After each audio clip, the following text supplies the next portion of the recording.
Hello friends, welcome to our YouTube channel DRJ GS centre. आज 24 मई 2021 है। यहाँ 24 कर ले। 24 मई 2021 है और आज के करंट अफेयर्स, चाहे वो इंडिया से रिलेटेड हो चाहे वो वर्ल्ड से रिलेटेड हो, जितने भी इंपॉर्टेंट करंट अफेयर्स के क्वेश्चन बनने वाले हम लोग इस वीडियो में डिस्कस करने वाले। साथ ही उनसे रिलेटेड जितना भी इंपॉर्टेंट फैक्ट बनेगा वो सब भी हम लोग इस वीडियो में डिस्कस करने वाले। तो आज का वीडियो करंट अफेयर्स साथ ही स्टैटिक जीके के पॉइंट ऑफ व्यू से बहुत ज़्यादा इंपॉर्टेंट होने वाला है। तो वीडियो को बिना स्किप किए हुए आप एंड तक जरूर देखें। चलिए पहला क्वेश्चन देखते हैं। पहला क्वेश्चन क्या है? यास नामक चक्रवात किस सागर से उत्पन्न होने वाली है? मोस्ट इंपॉर्टेंट क्वेश्चन है ये करेंट का क्वेश्चन है, लेकिन ये भूगोल डिपार्टमेंट में चला जाता है, जियोग्राफी से बनता है यहाँ से क्वेश्चन। तो यास नामक जो चक्रवात है वो, अब देखिए, चक्रवात हमेशा समुद्र में ही उड़ता है। ऐसा क्यों होता है? क्योंकि जब स्थल भाग में जब बहुत ज़्यादा गर्मी की वजह से यहाँ की जो गर्म हवाएं हैं वो ऊपर उड़ जाती हैं। तो जब यहाँ की हवाएं ऊपर उड़ जाती हैं तो ये जगह खाली हो जाता है। तो इन जगह खाली जगहों को भरने के लिए समुद्र, इधर जैसा कि आप जानते हैं कि इधर बंगाल की खाड़ी है, इधर अरब सागर है और नीचे हिंद महासागर है। तो यहाँ की जो समुद्र के ऊपर की जो हवाएं होती है वो समुद्र के यानी पानी की वजह से भारी होती हैं। तो ये भारी हवाएं ये हल्के हल्के जगहों को भरने के लिए बहुत तेज़ी से बढ़ती हैं।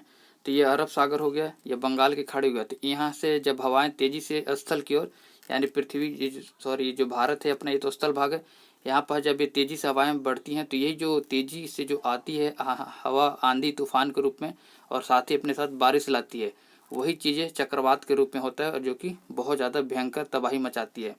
तो इस बार का जो यास चक्रवात है वो बंगाल की खाड़ी से उत्पन्न होने वाली है। बंगाल की खाड़ी, और आपको पता है कि बंगाल खाड़ी में यहाँ अंडमान निकोबार है। तो अंडमान सागर और बंगाल की खाड़ी, यहाँ से ये चक्रवात उठकर पश्चिम बंगाल और उड़ीसा, इन दो तटों पे, पूर्वी तटों पे, जो कि इस साइड को हम लोग पूर्वी तट कहते हैं, इधर को पश्चिमी तट कहते हैं, तो पश्चिम बंगाल और उड़ीसा के तटों पे टकराने का संभावना है अगले सप्ताह तक। ठीक है। अब ये तो इसका आंसर, सही आंसर क्या हो गया? बंगाल की खाड़ी, यानी यास जो चक्रवात है ये बंगाल की खाड़ी से उठ रहा है। ठीक है, ये क्वेश्चन पूछा जा सकता है कि कौन से खाड़ी से या कौन से सागर से उठता है ये चक्रवात, ये आपको इम्पोर्टेंट है। वैसे ही जैसे अभी कुछ दिन पहले ताऊ आए थे, तबाही मचा के चल दिए भाई साहब। ये ताऊ जो कि अरब सागर यानी इस साइड से उठा था और इस साइड से यहाँ लक्षद्वीप है, केरल है, यहाँ महाराष्ट्र, गुजरात, इन सारे तटों पे बहुत ज़्यादा भीषण तबाही मचा के ताऊ जी चल दिए। तो इस तरह से ताऊ जी अरब सागर में उठे थे और यास भाई इस साइड से उठने वाले हैं, बंगाल की खाड़ी से उठने वाले हैं। अब इनका जो चक्रवातों का नाम है, नाम कैसे होता है? तो जो यास चक्रवात है, यास का नाम ओमान रखा है। ओमान एक देश है, इसने इसका नाम रखा है यास का। और जो ताऊ जी थे, ताऊते, इनका नाम म्यांमार के द्वारा रखा गया था, म्यांमार के द्वारा। तो देश के नाम भी आप याद रखें। अब यहाँ यास का मतलब क्या होता है? अच्छी खुशबू वाले पेड़ से यास का मतलब, मीनिंग ये है, अच्छी खुशबू वाले पेड़। तो अभी इस क्वेश्चन से रिलेटेड जितना भी इंपॉर्टेंट फैक्ट बन सकते थे हम लोगों ने देख लिया। अब चक्रवात क्या होता है? चक्रवात साइक्लोन, यानी चक्रवात के बारे में बता दिया कि ये जैसे लो प्रेशर, यानी जब भी केंद्र में लो प्रेशर, यानी कि जब भी किसी जगह पे लो प्रेशर हो जाता है, यानी गर्म हवाओं की वजह से, जैसे अधिक अभी गर्मी बहुत ज़्यादा अधिक है तो गर्मी की वजह से यहाँ की हवाएं गर्म होकर ऊपर उड़ जाती हैं। जैसे कि आप जानते हैं हवा गर्म होने के बाद ऊपर उड़ जाती है। तो इन जगहों को, अब यहाँ की हवाएं तो ऊपर चली गई, यानी यहाँ पास खाली स्थान बन गया है। तब इस खाली स्थान को भरने के लिए समुद्र की तरफ से जो भारी हवाएं होती है, जो समुद्र के पानी की वजह से भारी रहती हैं, वो तेज़ी से इनकी ओर दौड़ती हैं। इसलिए चक्रवात यानी बॉन्डर उठता है, जैसा कि हम लोग बचपन में भी देखा करते थे अपने घर, गली, मोहल्ले में। यहाँ से तो ये चक्रवात हो गया, यानी चक्रवात आएगा तो भीषण बाढ़ तूफान लाएगा। इसी का उल्टा भाई होता है प्रति चक्रवात, जो कि इसके केंद्र में क्या होता है? हाई प्रेशर होता है। हाई प्रेशर की वजह से हवाएं यहाँ से क्या होती हैं? बाहर निकलती हैं। तो इसकी वजह से क्या होता है? मौसम साफ होता है। तो चक्रवात का उल्टा हो गया प्रति चक्रवात, यानी चक्रवात के केंद्र में लो प्रेशर और प्रति चक्रवात के केंद्र में हाई प्रेशर होता है।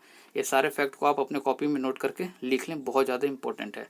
चलिए अगला क्वेश्चन देखते हैं। अगला क्वेश्चन क्या है? अगला क्वेश्चन है, हाल ही में वायराजेन कोविड-19 परीक्षण किट किस कंपनी के द्वारा विकसित किया गया है? मोस्ट इंपॉर्टेंट क्वेश्चन है। जैसा कि मैं हर वीडियो में बताता हूँ कि कोविड-19 से रिलेटेड जो भी फैक्ट आएगा, क्वेश्चन आएगा, वो सारे इंपॉर्टेंट होंगे। तो इसे सिप्ला नामक कंपनी के द्वारा वायराजेन कोविड-19 परीक्षण किट बनाया गया है। इसमें मतलब इस वायराजेन कोविड जो 19 परीक्षण है, इसमें मतलब कोविड-19 का टेस्ट करने के लिए ये सिप्ला के द्वारा निर्माण किया गया है।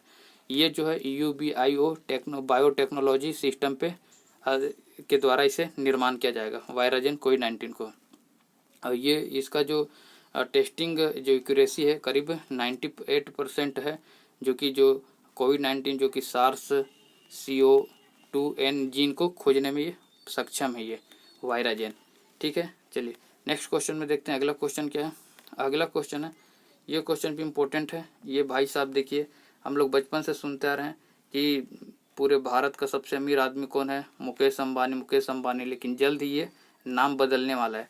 चलिए क्वेश्चन देखते हैं। हाल ही में एशिया के दूसरे सबसे अमीर बिजनेसमैन कौन बन गए?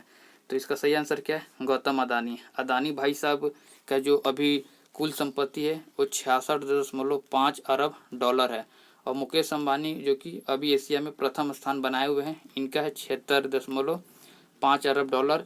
और ये भाई साहब गौतम अदानी जी 66 पे आ गए, मतलब मात्र 10 अरब डॉलर ही पीछे हैं। अब जल्द ही बच्चों हम लोगों को एशिया का और भारत का सबसे अमीर व्यक्ति के रूप में गौतम भाई दिखने वाले हैं, ये गौतम अदानी जी। ठीक है, चलिए अब बिजनेसमैन तो हो गया भाई साहब, कुछ गरीबों में दान करो, बेरोजगारों में दान करो। इतना पैसा क्या करोगे तुम लोग? कहो तुमन दान करिए थोड़ा। चलिए अगला क्वेश्चन देखते हैं। अगला क्वेश्चन क्या है? निम्नलिखित में से किसे यूनेस्को की विश्व विरासत सूची में शामिल किया गया है? मोस्ट इंपोर्टेंट क्वेश्चन है, इसे आप 5-6 बार स्टार बना के नोट कर लें। यूनेस्को से रिलेटेड जितना भी क्वेश्चन बनता है और ये विश्व विरासत सूची में जो शामिल किया गया है, तो यहाँ से क्वेश्चन हमेशा बन जाता है।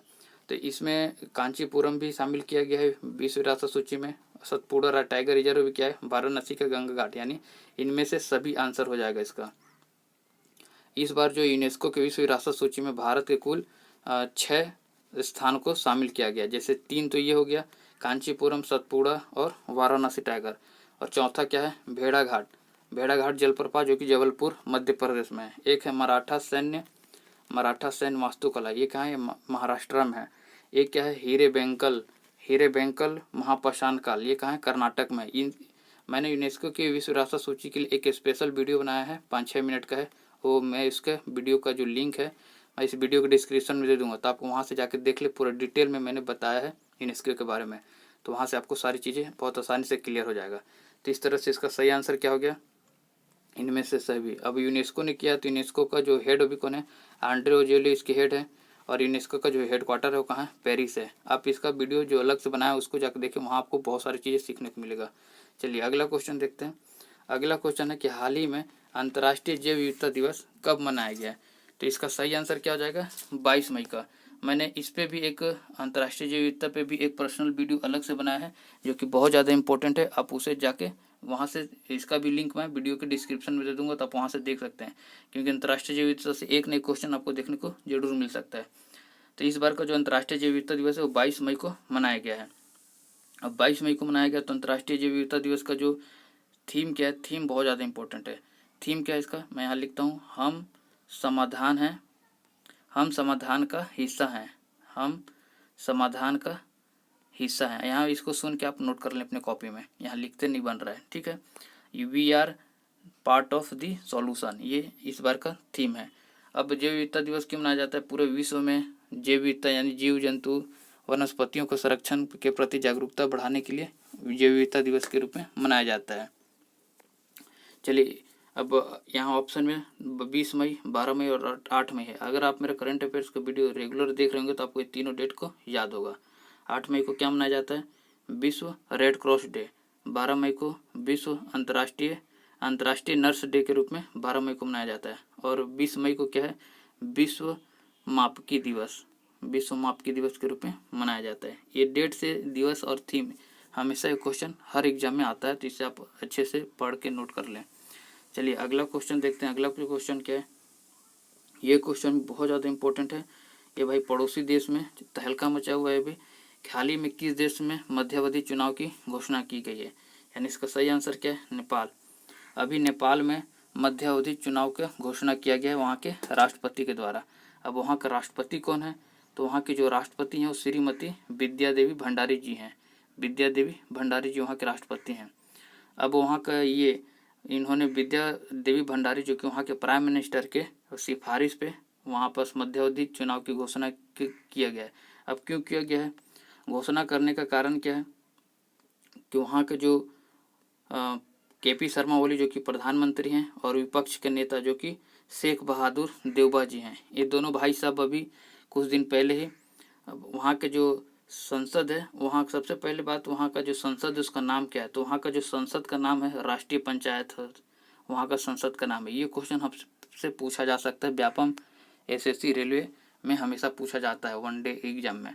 तो वहाँ का जो नेपाल का जो संसद का नाम है वो क्या है? राष्ट्रीय पंचायत है। अब इसी राष्ट्रीय पंचायत में केपी भाई, जो कि केपी शर्मा वहाँ के जो पीएम है, और वहाँ के विपक्ष के नेता जो कि शेर बहादुर देवबा जी हैं, ये दोनों ने अपनी अपनी सीटों को दावा पेश किया। तो केपी शर्मा जी 153 डाले, इनके 153 सदस्य हुए, और इनके भाई साहब के जो विपक्ष नेता उनके 149 हो गए। अब दोनों को जोड़ते हैं तो ये 302 आ जाता है। जबकि नेपाल का जो संसद है वहाँ कुल सीट कितना है? 275 है। अब भाई 275 सीट है और इन दोनों का मिला के 302 हो रहा है। भाई यहाँ तो लोचा हो गया, इस तरह से गोटी हो गया। इसका मतलब क्या हुआ कि दोनों जो विपक्ष हैं और जो प्रधानमंत्री, यानी दोनों के जो सदस्य हैं, दोनों तरफ हस्ताक्षर कर दिए, तभी तो भाई इतना बड़ा 275 सीट में 300 वोट आ जा रहा है। ये कैसे हो सकता है? लोचा हो गया। इसी को देखते हुए वहाँ के जो राष्ट्रपति हैं नेपाल के, विद्या देवी भंडारी जी, उनके पास कोई ऑप्शन बच नहीं गया, इसलिए उन्होंने मध्य वहाँ का जो संसद है उसे भंग किया और मध्य अवधि चुनाव करने का घोषणा किया प्रधानमंत्री के अनुशंसा पे। इस तरह से इस क्वेश्चन का सारे इंपॉर्टेंट फैक्ट हम लोगों ने देख लिया। तो भाई वहाँ का जो प्रधानमंत्री कौन था वर्तमान में कार्यवाहक के रूप में? केपी शर्मा ओली थे। और नेपाल का जो राजधानी का है काठमांडू में है। और यहाँ का संसद अभी चर्चा में, तो आपको संसद पता होना चाहिए। क्या संसद का नाम क्या था? राष्ट्रीय पंचायत। अब यहाँ ऑप्शन में भूटान, छोटू भूटान है, ये छोटू बांग्लादेश है, और एक जापान है। इनके भी संसद का नाम हमेशा एग्जाम में पूछा जाता है। तो भूटान का जो संसद का नाम है वहाँ भूटानी भाषा में ही है। यहाँ मैं लिखता हूँ, उसे आप सुन के लिख लें। गे लियोंग सोखांग, अजीब टाइप का नाम है। इसका इंग्लिश में क्या मतलब है? पार्लियामेंट ऑफ भूटान है। और बांग्लादेश का जो यहाँ का जो संसद का नाम है वो जातीय सांसद है, जातीय सांसद। और जापान का क्या है? जापान का डाइट है यहाँ का जो संसद का नाम है। और अपने भारत देश का क्या नाम है? अपने भारत देश का तो संसद ही नाम है। इस तरह से ये संसद के नाम भी हमेशा पूछ लिया जाता है, तो आपको पता होना चाहिए। ठीक है, तो इस क्वेश्चन से जितने भी इंपॉर्टेंट फैक्ट बन सकते थे हम लोगों ने डिस्कस कर लिया। चलिए अब अगला क्वेश्चन देखते हैं। अगला क्वेश्चन क्या है? हाल ही में किस राज्य के द्वारा विधान परिषद बनाने की घोषणा की गई है? तो इसका सही आंसर क्या है? पश्चिम बंगाल। दीदी, अभी जो पश्चिम बंगाल में जो दीदी हैं वहाँ के मुख्यमंत्री, इन्होंने अभी विधान परिषद बनाने का निर्णय लिया है। अब दीदी तो अपना चुनाव नंदीग्राम से हार चुकी हैं, लेकिन फिर भी वहाँ की मुख्यमंत्री बन चुकी हैं ये। अब इन्हें 6 महीने के अंदर वहाँ का किसी न किसी सीट से इन्हें विधानसभा का चुनाव जीतना होगा, तब ये अपना मुख्यमंत्री पद बनाए रख सकती हैं। तो ये तो हो गया दीदी के बारे में। अब ये विधान परिषद बनाने की घोषणा किया गया है। अब चलिए विधान परिषद का पोस्टमार्टम करते हैं। विधानसभा क्या होता है? विधानसभा पूरे भारत में कुल 7 राज्यों में पहले हुआ करता था। कहाँ कहाँ? यहाँ जम्मू कश्मीर है, यहाँ महाराष्ट्र है, यहाँ कर्नाटक है, यहाँ आंध्र प्रदेश है, यहाँ तेलंगाना है, यहाँ यूपी है, और यहाँ बिहार है। कुल 7 राज्यों में हुआ करता था। लेकिन जब से जम्मू कश्मीर का विभाजन हुआ, यानी कि केंद्र सरकार बना गया, तो वहाँ पास जो ये विधान परिषद है वहाँ का ख़त्म हो गया। तो इस तरह से कुल 6 बचा था, महाराष्ट्र, कर्नाटक। इसे अब देखिए जोड़े में याद कर लीजिए। महाराष्ट्र के नीचे कर्नाटक है, आंध्र प्रदेश के नीचे तेलंगाना है, और यूपी के बगल में बिहार है। तो पूरे पेड़ में ही है। यहाँ भी कुल 6 राज्यों में है। अब पश्चिम बंगाल इसे बनाने का घोषणा किया है। अब जैसे कोई भी राज्य विधान परिषद बनाने के लिए क्या करना पड़ता है? तो एक अनुच्छेद, संविधान का जो अनुच्छेद 169 है, इसके तहत ये लोग विधानसभा में एक विशेष बहुमत पारित करना होता है। उसके बाद संसद डिसीजन लेता है ये विधान परिषद बनाने का, और संसद के बाद दोनों सक्षम होता है। ये विधान परिषद बना भी सकता है और उसे समाप्त भी कर सकता है, संसद के द्वारा किया जाता है। अब 169 अनुच्छेद है, इसमें क्या होता है? विधानसभा में एक विधेयक पास किया जाता है, जो कि उसमें राज्यपाल का सहमति होना आवश्यक होता है। इस तरह से विधान परिषद का गठन किया जाता है। अब इसे पश्चिम बंगाल के द्वारा गठन करने का निर्णय लिया गया है। चलिए अब ये तो हो गया इस क्वेश्चन से रिलेटेड। अब जितना कुल अभी भारत में कितने हैं? 6 राज्यों में वर्तमान समय में विधान परिषद है। इसे आप पता होना चाहिए कहाँ कहाँ। एक तो आंध्र प्रदेश हो गया, एक बिहार हो गया, तेलंगाना हो गया। जैसे कि पेयर में बताया था, महाराष्ट्र है, यहाँ कर्नाटक है, यहाँ यूपी है, यहाँ बिहार है, यहाँ आंध्रा है और यहाँ इसी के जस्ट नीचे तेलंगाना भाई साहब हैं। तो इन 6 राज्यों में भी वर्तमान में विधान परिषद है। और 6वां अगर 7वां राज्य अगर पश्चिम बंगाल में बन गया तो 7वां राज्य कौन हो जाएगा? पश्चिम बंगाल हो जाएगा। अब जैसे किसी भी राज्य में ये वहाँ की जो राज्य की भौगोलिक स्थिति है, यहाँ की जनसंख्या है या अन्य फैक्टर होते हैं, उन्हीं को देखते हुए विधान परिषद का निर्माण किया जाता है। चलिए, इस क्वेश्चन का इम्पोर्टेंट जितने फैक्ट्स हैं हम लोगों ने देख लिया। अगला क्वेश्चन क्या है? अगला क्वेश्चन है भाई साहब आप लोगों के लिए, इसका आंसर आप लोग कमेंट बॉक्स में कमेंट करके बताएं। इसका मैंने प्रीवियस वीडियो के जो करंट अफेयर्स का वीडियो उसमें पूरा डिटेल में बताया था इसके बारे में, तो जो भी देखा होगा उसका आंसर जल्दी कमेंट करके बता दें। किस देश के द्वारा स्वाधीनता पुरस्कार प्रदान की गई है? इसका आंसर जो भी है यहाँ पास आप हमका आंसर को कमेंट बॉक्स में कमेंट करके बताएं। और इस वीडियो से रिलेटेड अगर कुछ भी डाउट हो तो आप ज़रूर कमेंट करके पूछें, मैं उसका आंसर कमेंट में दे सकता हूँ आपको, ठीक है, या अगले वीडियो में बता दूँगा। आई होप कि वीडियो आपको अच्छा लगा होगा। अगर वीडियो पसंद आया होगा तो एक लाइक ज़रूर करें और चैनल पर अगर नए हैं तो चैनल को सब्सक्राइब करना ना भूलें और वीडियो को अधिक से अधिक अपने दोस्तों के बीच में शेयर करें। चलिए मिलते हैं अगले वीडियो में, तब तक के लिए जय हिंद।